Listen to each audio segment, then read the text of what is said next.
Hola y bienvenidos. Hoy nos metemos de lleno en un tema, que escuchamos mucho, pero que a veces se simplifica, ¿no? Cómo se identifican y evalúan los riesgos del cambio climático. Exacto. Tenemos información bastante especializada y la idea es desglosarla juntos. Porque esto es crucial para todos, gobiernos, empresas, comunidades. Fundamental. No es solo teoría, es la base para que las estrategias de adaptación, de mitigación, realmente funcionen. Así que hoy vamos a tratar de desentrañar este proceso, especialmente el enfoque del IPCC. Ok, vamos a darle. Claro, y es perfecto empezar por ahí, por la visión del IPCC, porque rompe un poco con la idea común. Mucha gente cree que el riesgo climático es solo el peligro, el huracán, la sequía. Sí, lo más obvio. Pero no, desde la perspectiva técnica, el riesgo no es solo eso, surge de una interacción. Hay una fórmula conceptual, digamos. Riesgo es igual a amenaza por vulnerabilidad por exposición. Ajá. Es la combinación de esos tres factores lo que define el riesgo real. No van por separado. Esa idea de interacción es súper potente. Te obliga a ver más allá del evento aislado. Bueno, entonces, para entender bien la fórmula, desglosemos las partes. Empecemos por la amenaza o hazard. Dale. Según lo que tenemos, es el evento físico o la tendencia climática que, digamos, tiene potencial de causar daño. Y entiendo que hay tipos, ¿no? Se clasifican. Exacto. Hay una distinción clave. Por un lado, las amenazas agudas. Son los eventos extremos, ¿viste? De impacto rápido. Como un huracán. Eso. Un huracán, una ola de calor fuerte, una inundación repentina, un incendio forestal. Esos que salen en las noticias. Los que vemos como desastres claros. Y el otro tipo. Son las crónicas. Esas son más sigilosas, ¿no? Cambios lentos, pero constantes. Piensa en el aumento del nivel del mar poquito a poquito, la desertificación avanzando o la temperatura media que sube año tras año. Claro. Quizá no tienen el impacto visual de un huracán, pero a la larga, pueden ser igual o más destructivos. Entendido. A bodas, el golpe súbito. Crónicas, la presión constante. Vale, ya tenemos la amenaza. ¿Qué sigue en esa interacción que decías? El siguiente es la exposición. Exposure. Este es quizás el más fácil de entender, ¿no? Se refiere a la presencia de cosas que valoramos. Personas, casas. Exacto. Personas, ecosistemas, infraestructura hospitales, rutas, energía, activos económicos, patrimonio cultural. Todo eso que está en lugares que podrían ser afectados por esas amenazas. Claro. La pregunta clave es, ¿qué o quién está, digamos, en el camino del peligro? Tiene lógica. Porque un huracán tremendo en medio del océano, si no afecta a nadie ni nada, es una amenaza meteorológica, pero no genera el mismo riesgo para nosotros que si pega en una costa poblada. Precisamente. La exposición es como el puente entre la amenaza física y el impacto en lo que nos importa. Si no hay nada expuesto, pues el riesgo, como lo definimos aquí, no se concreta para ese sistema. El fenómeno. Exposición. ¿Quién o qué está ahí? Y llegamos al tercero. La vulnerabilidad. Vulnerability. Aquí es donde, según el material, la cosa se pone realmente interesante. Ajá. Porque no es algo externo, como la amenaza o dónde estás, sino algo interno, una predisposición del sistema a ser afectado. ¿Cómo es eso? Exacto. Es una condición propia del sistema. Y para entenderla mejor, la vulnerabilidad se suele descomponer. Un elemento clave es la sensibilidad. Sensibilidad. Sí, es el grado en que un sistema es afectado, para bien o para mal, por el clima. Un ejemplo típico es la agricultura de secano, la que depende solo de la lluvia. Claro. Es súper sensible a que llueva menos o a sequías más fuertes. Mucho más que una con riego tecnificado, ¿no? Entiendo. Como qué tan delicada es la piel del sistema ante ese cambio climático. ¿Qué más influye en la vulnerabilidad? Otro factor crucial, la capacidad de adaptación. Esta es la habilidad del sistema, una comunidad, un sector, un ecosistema, para ajustarse al clima actual o al que se espera. O sea, ¿qué tan preparado está para el golpe? Algo así.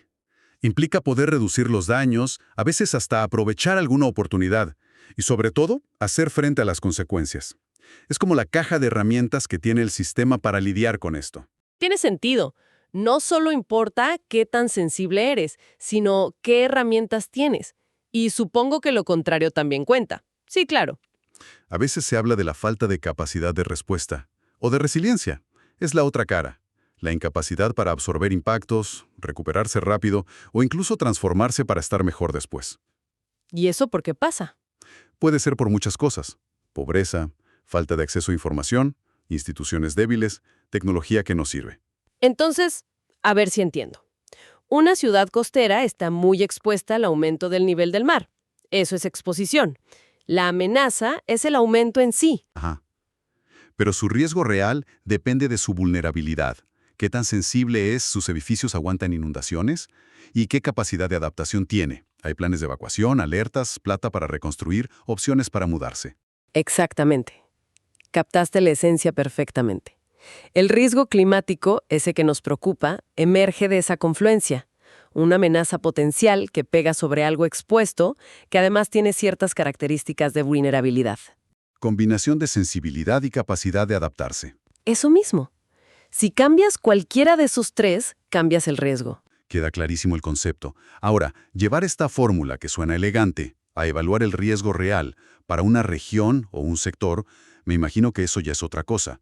Requiere un proceso más estructurado, ¿no? Sí, totalmente. El material dice que se siguen pasos sistemáticos, a menudo basados en estándares. Suena complejo aplicarlo a, no sé, una ciudad entera.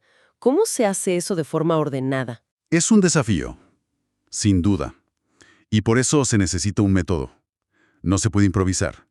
Lo primerísimo, y es fundamental, es el establecimiento del contexto y alcance. ¿Antes de ver mapas y datos? Antes de todo eso, hay que definir bien los límites y los objetivos. Lo interesante aquí es, es la necesidad de acotar el problema antes de querer resolverlo. Si no, te pierdes. ¿Y qué se define ahí? ¿Qué es lo clave para empezar con el pie derecho? Varias cosas. Primero, los objetivos. ¿Para qué hacemos esto? ¿Para un plan municipal a 20 años? ¿Para ver si un puerto nuevo es viable con el clima futuro? ¿Para reportar riesgos a inversores? El ¿para qué? Te marca el nivel de detalle. Ok, el propósito. Segundo, el alcance geográfico y temporal. ¿Qué zona miramos? ¿Una ciudad? ¿Una cuenca? ¿Una fábrica? ¿Y hasta cuándo? ¿2030, 2050, 2100? Esto es vital. El clima cambia mucho según el horizonte. Claro, no es lo mismo planear para mañana que para fin de siglo. Exacto. Y tercero, los sistemas a evaluar. ¿En qué nos centramos? Agua, salud, energía, agricultura, turismo. Hay que elegir qué sistemas son prioritarios para nuestro objetivo y dentro de nuestro alcance. Entendido. Poner las reglas del juego claras desde el inicio. Una vez que tenemos ese marco, ¿qué sigue? Supongo que ahora sí entra la ciencia del clima. Correcto. El paso 2 es la identificación de amenazas climáticas relevantes.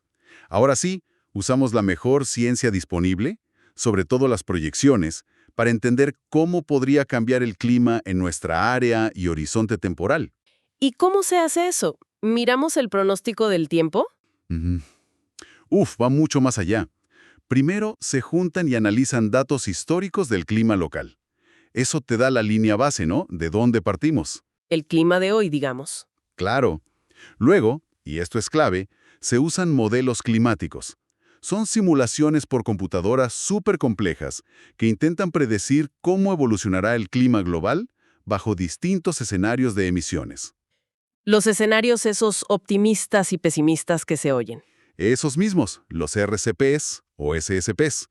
Pero como esos modelos globales son muy grandes, digamos, a menudo hay que hacer reducción de escala, downscaling, para tener proyecciones más finas, a nivel regional o local. Eso de los modelos y la reducción de escala suena súper técnico. ¿Qué tan confiables son esas proyecciones locales?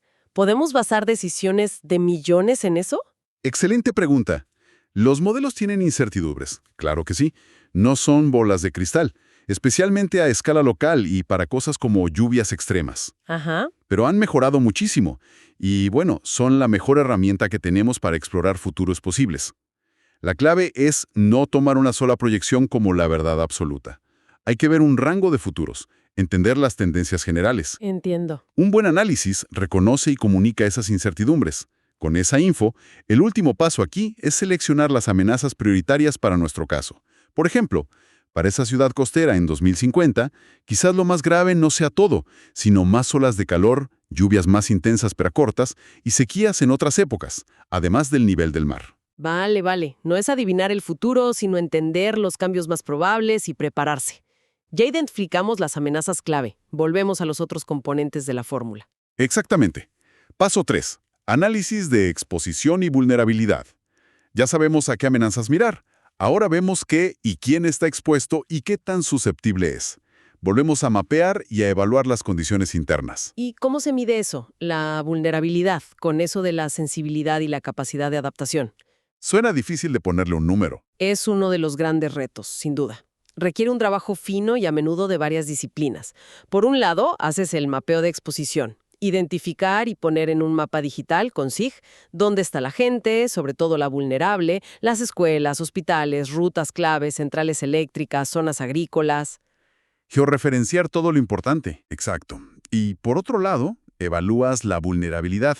Como decías, cuantificarla es complejo. Generalmente se usan indicadores específicos que son como proxies, aproximaciones, de la sensibilidad y la capacidad de adaptación. ¿Podrías dar ejemplos de esos indicadores que se usan? Claro. Para la sensibilidad podrías mirar qué porcentaje de gente vive de la agricultura o pesca, qué tan densa es la construcción en zonas bajas inundables, qué edad tiene la infraestructura crítica, puentes, desagües, si dependen de una sola fuente de agua. Entiendo. Factores que te hacen más frágil ante un cambio. Eso. Y para la capacidad de adaptación, nivel de ingresos, acceso a salud o educación, si hay sistemas de alerta temprana que funcionen, qué tan fuertes son las instituciones locales, si la gente tiene acceso a información climática, a tecnología. Ahí entran más los recursos y la organización social. Exacto. A veces, todos estos indicadores se combinan, se ponderan con estadística y se crean índices de vulnerabilidad agregados. Intentan dar una medida única para comparar zonas. Tienen sus limitaciones, pero ayudan a priorizar. Entendido. Es un intento de medir lo complejo con métricas manejables, aunque con cuidado. Bien, ya tenemos las piezas. Amenazas, quién está expuesto y qué tan listos o frágiles están. ¿Cómo juntamos todo para saber si el riesgo es bajo, medio, alto? ¿Cómo vemos el panorama completo? Esa es la meta del paso 4. Caracterización y evaluación del riesgo. Aquí, por fin, integramos los 3 componentes, amenaza, exposición, vulnerabilidad, para ver qué riesgo resulta de esa interacción. Hay distintas formas de hacerlo. Depende de qué tan profundo quieras ir, los datos que tengas. ¿Y cuáles son los métodos más comunes que se mencionan? Bueno, el material destaca algunos. Uno es el análisis cualitativo. Usa escalas tipo bajo, medio, alto. Se basa mucho en juicio experto, talleres, info cualitativa. Sirve como un primer filtro rápido o si no hay muchos datos. Para tener una idea general. Exacto. Luego está el análisis semicuantitativo o cuantitativo. Ahí sí intentas ponerle números al riesgo o a sus partes. Un ejemplo típico es calcular el riesgo esperado, como el costo económico anual esperado por inundaciones. Multiplicas la probabilidad de que ocurra por el costo del daño si ocurre. Ah, eso da una cifra en dinero. Útil para ver si conviene o no hacer algo. Claro, para análisis costo-beneficio es muy bueno, aunque conseguir datos fiables de probabilidad y costos, es un trabajo enorme. Me imagino. Y mencionaste algo de matrices. Sí, una herramienta visual súper usada, sobre todo en enfoques semicuantitativos. Las matrices de riesgo son como tablas o gráficos. Un eje es la probabilidad de la amenaza, baja, media, alta, y el otro es la magnitud del impacto, si ocurre, menor, moderado, mayor. Ajá. Cada cruce tiene un color o nivel de riesgo. Verde bajo, amarillo medio, rojo alto, por ejemplo. Son geniales para priorizar visualmente. Ves al toque qué combinaciones generan los riesgos más críticos, los rojos o naranjas, que necesitan atención ya. Eso tiene mucho sentido práctico. No puedes atacar todo a la vez, hay que priorizar. Y una vez que tienes esa evaluación, esa lista de prioridades, ya está. Nos quedamos con el diagnóstico. Supongo que hay que hacer algo, ¿no? Exacto. El diagnóstico es clave, pero no es el final. El último paso lógico, el paso 5, es el tratamiento y monitoreo del riesgo. Ya sabemos qué riesgos son importantes. Ahora la pregunta es, ¿qué hacemos para manejarlos? No basta saber que hay riesgo de inundación, hay que actuar. ¿Y ese tratamiento, qué tipo de acciones implica? Principalmente diseñar, evaluar y elegir medidas de adaptación. Acciones concretas para reducir el riesgo, actuando sobre alguno de los componentes. Podemos reducir la exposición, planificar para no construir en zonas peligrosas, o mover infraestructura clave. O reubicar gente, aunque eso es complicado. Muy complicado. O podemos reducir la vulnerabilidad, mejorar alertas tempranas, reforzar construcciones, diversificar ingresos o mejorar la salud pública para olas de calor. O, a veces, transferir o compartir el riesgo, como con seguros climáticos o fondos de emergencia. Un abanico de opciones. ¿Sí? Y una vez elegidas las mejores medidas, viendo costos, beneficios, viabilidad, hay que implementarlas. Suena un plan completo, pero diseñar está bien, pero llevarlo a la práctica, ¿cuáles son los obstáculos? ¿Es solo falta de plata o hay más cosas, como voluntad política, coordinación, que la gente acepte? Excelente punto. La implementación es muchas veces el cuello de botella. Los obstáculos son muchísimos y varían. La plata es uno, pero no el único. Falta de voluntad política, descoordinación entre gobiernos o sectores, resistencia social a ciertas medidas. Imagínate una reubicación. Falta de capacidad técnica, leyes que no ayudan. Uf, complejo. Por eso, el análisis de riesgos también debe pensar en si las soluciones son viables. Y crucialmente, esto no termina ahí. Hay que tener un sistema de monitoreo y evaluación, con indicadores para ver si las medidas funcionan y si el riesgo cambia. Porque el riesgo no se queda quieto. Exacto. Evoluciona con el clima, con cómo nos desarrollamos, con lo que hacemos. Por eso se habla de gestión adaptativa. Es un ciclo. Evaluar, actuar, monitorear y ajustar la estrategia a medida que aprendemos. Y todo cambia. Entonces, ¿qué significa todo esto? Si tuviéramos que resumir la esencia de esta exploración del análisis de riesgos climáticos. Creo que la idea principal es que, aunque el concepto base, riesgo igual a amenaza por exposición, por vulnerabilidad, parece simple, aplicarlo bien es un proceso riguroso, técnico, y que necesita gente de muchas disciplinas. Y datos, modelos. Modelos, pero también conocimiento local, participación de la gente. Es un proceso que se repite, no lo haces una vez y listo. Y es la base para tomar decisiones informadas. Totalmente de acuerdo. Y yo añadiría que entender y aplicar bien este proceso es lo que diferencia entre solo reaccionar a los desastres, que siempre sale carísimo en vidas y plata. Sí. Considerando cómo interactúan amenaza, exposición y vulnerabilidad, valdría la pena pensar en los efectos no deseados. Por ejemplo, si nos obsesionamos con reducir la exposición construyendo muros costeros cada vez más altos. Sí. ¿Podría eso, irónicamente, aumentar el riesgo a largo plazo? Quizá porque la gente se confía y construye más detrás del muro, o porque se ocultan otras vulnerabilidades, como que no hay planes de evacuación si el muro falla, o incluso si el problema del agua se traslada a otro lado. Claro, una solución puede crear otros problemas. Exacto. Es un recordatorio de que la adaptación necesita una mirada sistémica, cuidadosa. Algo para seguir pensando.